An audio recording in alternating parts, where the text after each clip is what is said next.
G'day, it's Ranger Hardy here. I'm at the bird sanctuary at the nature park in Port Moresby in PNG. We've come here to find the national bird here.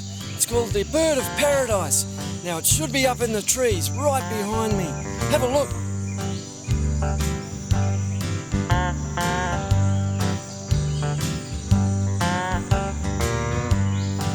Now there are two types of birds of paradise. There's ricina and lettuce.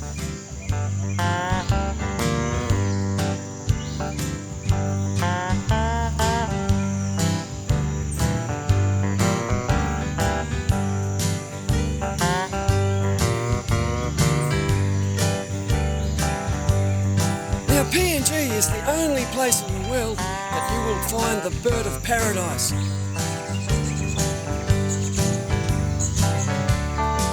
With these birds, the males are the pretty ones, and the females, well, they're just pretty plain.